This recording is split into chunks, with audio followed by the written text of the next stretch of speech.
Class 11 evening shift यानी आज 19 फरवरी का जो है पॉलिटिकल साइंस का पेपर हुआ है, इस पेपर का कंप्लीट ऑफिशियल आंसर की हम सभी आपको दे रहे हैं। तो चलिए इस वीडियो को शुरू करते हैं। तो सबसे पहले फर्स्ट क्वेश्चन जो पूछा गया है, तो संविधान का निम्नलिखित में से कौन सा कार्य नहीं है? तो संविधान कार्य नहीं, लोगों का असीमित अधिकार देना, ये संविधान कार्य नहीं है। ठीक है, चलिए नेक्स्ट, निम्नलिखित में कथन और कार्य बताना। इसमें प्लेटो ने अपनी पुस्तक द रिपब्लिक में न्याय के सिद्धांत की चर्चा की है, बिल्कुल सही है। और जॉन रोल्स ने अज्ञानता के आवरण की कल्पना के माध्यम से अपना नया सिद्धांत दिया है, तो ये भी सही है, बी।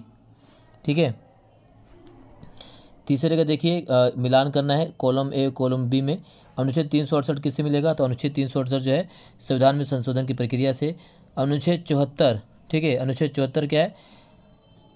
अनुच्छेद 74 देखिए, संसद द्वारा संबंद्ध राज्यों का प्रवेश, संविधान में राष्ट्रपति को सलाह देने के लिए मंत्रिपरिषद की स्थिति। तीसरे आप देखिए अनुच्छेद 2, संसद और राज्यों का क्षेत्र विस्तार। तो यहाँ पर आपको अनुच्छेद 368 और 74, तो अनुच्छेद 368 का बी और यानी ए का बी और जो है अनुच्छेद 74 का सी। तो यहाँ पर देख सकते हैं क्या है, तो यहाँ पर आप सिंपल तरीके देख सकते हैं, ए का क्या है, तो ए का बी है, यहाँ पे देख सकते हैं ए का बी और 2 का सी, ठीक है ना, ए का बी और 2 का सी। तो इसका क्या आंसर आएगा? तो इसका जो सही आंसर आएगा वो आपका आएगा डी इसका सही विकल्प है। क्या है? D, right. चलिए, निम्नलिखित में से किस कार्यपालिका का सदस्य नहीं माना जाता? तो किसे नहीं माना जाता है कार्यपालिका का सदस्य? तो कार्यपालिका का जो सदस्य नहीं माना जाता है, तो भारत के मुख्य न्यायाधीश, राष्ट्रपति, प्रधानमंत्री, तो वह गृह मंत्री जो है कार्यपालिका का सदस्य नहीं है, सी। इसी प्रकार से इंग्लिश में जो मीडियम वाले बच्चे हैं, तो सी, फर्स्ट का सी, फिर आपका सेकेंड का बी, थर्ड का डी और फोर्थ का सी। क्वेश्चन नंबर 5, मुक्त बाजार के समर्थकों को मानना है कि बाजार को राज्य के असर से मुक्त कर दिया जाना चाहिए। बिल्कुल कथन सही है, लेकिन कारण गलत है। तो इसका आएगा कथन एक सही और दूसरा असत्य है, बी इसका सही आंसर है दूसरे का। छठे का बी। सातवां देखिए, घटना के उसके कालक्रम अनुसार व्यवस्थित करना है।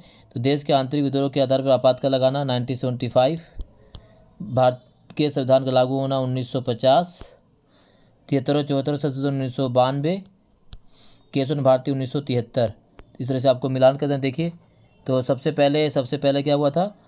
तो दूसरे बाद क्या आएगा आपका? दूसरे बाद चौथा, तो दूसरा और चौथा देख सकते कहाँ पर है? तो दूसरा, चौथा, पहला और तीसरा, ठीक है ना, इस तरह से आएगा बी। सातवें का देखिए, सातवें का आएगा बी। आठवें का देखिए, नए गलत जोड़ों को पहचानना है। नए राज्यों का प्रवेश साधारण बहुमत से, बिल्कुल सही है। मूल ढांचा विशेष बहुमत प्लस आधे राज्य अनुमोदन, बिल्कुल सही है। संविधान में संशोधन विशेष बहुमत, राज्य व केंद्र के मध्य शक्ति वितरण विशेष बहुमत प्लस में आधे राज्यों का दोबारा अनुमोदन। तो संविधान में संशोधन, तो ये जो है गलत मिलान है, ठीक है, सी गलत है इसका, मतलब आठवें का सी आएगा। 9 के देखिए, नागरिकों के लोकतांत्रिक अधिकारों का दावा सर्वप्रथम किसने दिया था? तो लोकतांत्रिक अधिकारों का दावा सर्वप्रथम किसने दिया था? तो लोकतांत्रिक अधिकारों का दावा सर्वप्रथम दिया था फ्रांसीसी क्रांति ने, ठीक है। इसी प्रकार से इंग्लिश मीडियम में देखिए, statement first is true but statement second is false, यानी छठे का सी, ठीक है। ये सारी चीज़ें आपको कवर कर लेनी है। इसी प्रकार देखिए क्वेश्चन नंबर 10, भारत के विभिन्न क्षेत्रों, संस्कृति को धार्मिक सहिष्णुता को दर्शाने वाला सर्वप्रथम उदाहरण कौन सा है?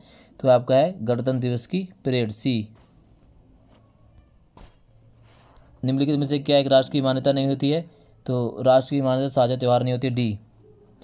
इसी प्रकार से रविन्द्रनाथ, इसका 12वें का क्या आएगा? 12वें का आएगा आपका रविन्द्रनाथ टैगोर, ए। फिर देखिए ये सारे क्वेश्चन हमने कवर कर रखा था, ठीक है। फिर यहाँ पर मैप से क्वेश्चन जो पूछा गया है, मैप देख सकते हैं। राज्यसभा में अधिकतम सीटों वाला राज्य जो है उत्तर प्रदेश, यूपी आएगा। वह राज्य जिसमें कम जनसंख्या की वजह से राज्यसभा में केवल 1 सीटें दी गई हैं, ठीक है, ये यहाँ पर दिया गया है, ठीक है, 1 सीटें। और दूसरा, वह राज्य जिसमें द्विसदनात्मक विधायिका है। भारत का सबसे नवीनतम राज्य कौन सा है? तेलंगाना, ठीक।